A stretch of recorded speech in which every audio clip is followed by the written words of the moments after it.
వియత్నాంకు చెందిన వివాదాస్పదమైన విన్ఫాస్ట్ అనే కంపెనీ ద్వారా ఆంధ్రప్రదేశ్లో ఎలక్ట్రిక్ వాహనాలు ఉత్పత్తి చేయడానికి 5,000 కోట్ల రూపాయలు పెట్టుబడి పెడుతుందని చంద్రబాబు ప్రభుత్వం ఆర్భాటంగా ప్రకటించింది.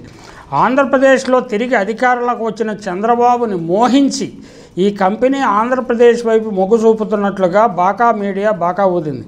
అయితే ఈ విన్ఫాస్ట్ తమిళనాడులో 4,000 పెట్టుబడితో సమగ్రమైన ఎలక్ట్రిక్ వాహనాల ఉత్పత్తి యూనిట్ని ఏర్పాటు చేయనున్నట్లు ప్రకటన వెలువడింది.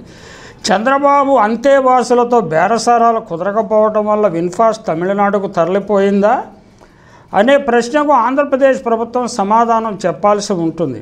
అయితే ఏపీలో బ్యాటరీ యూనిట్ ఈ కంపెనీ ఏర్పాటు చేస్తుందేమో చూడాలి. ప్రాథమికంగా రియల్ ఎస్టేట్ కంపెనీ అయిన విన్ గ్రూప్ తన వాహనాలను అమెరికాలోను ఇతర దేశాల్లోనూ అమ్మలేక అనేక సమస్యలు ఎదుర్కొంటున్నది. రియల్ ఎస్టేట్ రంగంలో సక్సెస్ అయిన ఈ కంపెనీ ఇతర రంగాలలో పెద్దగా ముందుకు పోలేకపోయింది. మరి ఇండియాలో అటువంటి వాహనాలకు గిరాకీ ఉంటుందో లేదో తెలియదు.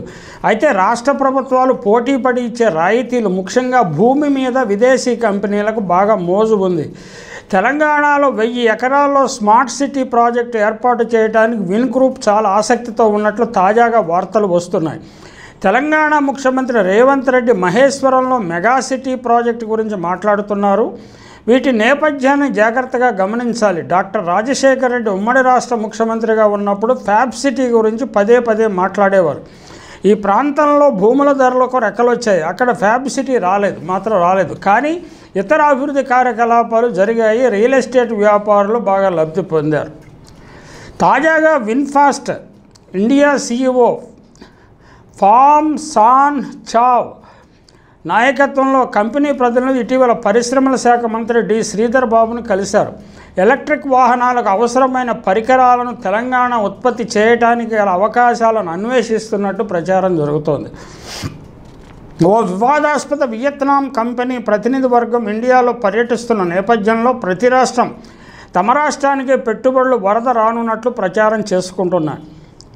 రానున్న 15 సంవత్సరాల్లో తెలంగాణ జనాభాలో సగం హైదరాబాద్ పరిసర ప్రాంతాల్లో నివసించే మాట నిజమే. వీరికి అవసరమైన భవనాలు, విద్యుత్ సరఫరా, నీటి సరఫరా, విద్య, వైద్యం రంగాల్లో మౌలిక సదుపాయాలు, రవాణా వసతులు కల్పించడానికి భారీగా పెట్టుబడులు అవసరం. అంటే ఇంటిగ్రేటెడ్ సిటీ ఏర్పాటు చేయడం వల్ల ఇందులో కొన్ని సమస్యలను పరిష్కరించుకోవచ్చు. వియత్నాంలో రియల్ ఎస్టేట్ రంగంలో విజయం సాధించిన విన్ గ్రూప్ సహజంగానే ఇక్కడ హైదరాబాద్లో వచ్చిన అవకాశాలను ఆకర్షితులవుతుంది. అయితే ఆంధ్రప్రదేశ్లో కట్టాలని ఆశిస్తున్న అమరావతి రాజధాని ప్రాజెక్టుకు కూడా విన్ గ్రూప్ మరి ఎందుకు ఆసక్తి చూపించలేదో మనకు తెలియదు. అంటే విన్ గ్రూప్ వియత్నాంలో ఇప్పుడు నేను ఇటీవల వియత్నాం కూడా పర్యటించి వచ్చాను. వారం రోజులు అక్కడ జరుగుతున్న అభివృద్ధి చూస్తే ఎవరికైనా ముచ్చటేస్తుంది. గత 15 సంవత్సరాల్లో, అంతకుముందు మా పిల్లలు వెళ్ళి చూసి వచ్చారు, ఇప్పటికి 15 సంవత్సరాల్లో చాలా తేడా వచ్చింది. ఖచ్చితంగా వియత్నాం కంపెనీలకు రియల్ ఎస్టేట్ రంగంలో నోహౌ ఉన్నది, పెట్టుబడి ఉన్నది, అన్నీ ఉన్నది. అయితే ఈ సింగపూర్ కంపెనీలకు క్రాస్ హోల్డింగ్స్ ఇలాంటివి ఉండే అవకాశాలు కూడా ఉన్నాయి. ఇవన్నిటిని చాలా జాగ్రత్తగా పరిశీలించాలి. మన రాజకీయ నాయకులు, ప్రభుత్వాలను నడిపేవారు తెలుసో తెలియకో ఇలాంటి కంపెనీల ఉచ్చులో పడిపోయే ప్రమాదం ఉన్నది. ఇప్పుడు చైనా నుంచి అనేక కంపెనీలు, ఇంక్లూడింగ్ యాపిల్ కంపెనీ, ఇలాంటి కంపెనీలు కూడా వియత్నాంలో చౌకగా శ్రామిక శక్తి లభిస్తున్నందున అక్కడికి తరలిస్తున్నారు. కొన్ని మ్యానుఫ్యాక్చరింగ్ యూనిట్స్ని అక్కడికి తరలిస్తున్నారు. కాబట్టి వియత్నాం కంపెనీలతో పొత్తు కుదుర్చుకోవటము, ఇంతకుముందు సౌత్ కొరియాతో కుదుర్చుకున్నాం కదా, అక్కడ కూడా కొన్ని దేవు వంటి కంపెనీలు చేతులెత్తేసిపోయాయి. తర్వాత హుండాయ్ లాంటి కంపెనీలు సక్సెస్ అయినాయి. తర్వాత కియా కూడా సక్సెస్ అయింది. అక్కడ క్రోనీ క్యాపిటలిజం మనకి దక్షిణ కొరియాలో చాలా ఎక్కువ. వియత్నాంలో కూడా అటువంటి పరిస్థితి నెలకొన్నట్లుగా ఉన్నది. అంటే గతంలో విప్లవ ఉద్యమంలో పనిచేసిన సైనికాధికారులు, వారి కుటుంబాలకు చెందినవారు ఈ రియల్ ఎస్టేట్ రంగంలోను, ఇతర రంగాల్లోనూ అంటే పెట్టుబడిదారీ వ్యవస్థ కల్పిస్తున్న అవకాశాలను సద్వినియోగం చేసుకుంటున్నట్టున్నది.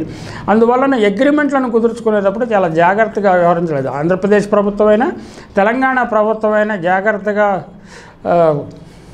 కుదుర్చుకోవాలి. అలాగే మైల్ స్టోన్, ఎప్పటికి ఎంత పెట్టుబడి పెడతారు, ఎప్పటికి ఎంత పెట్టుబడి పెడతారు, ఇవన్నీ అధికారులకు తెలియదని కాదు.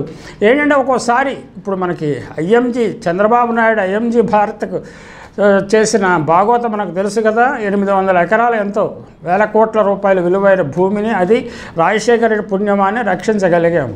ఇప్పుడు సింగపూర్ కంపెనీల గురించి కూడా మనం అమరావతిలో చూసాం కదా.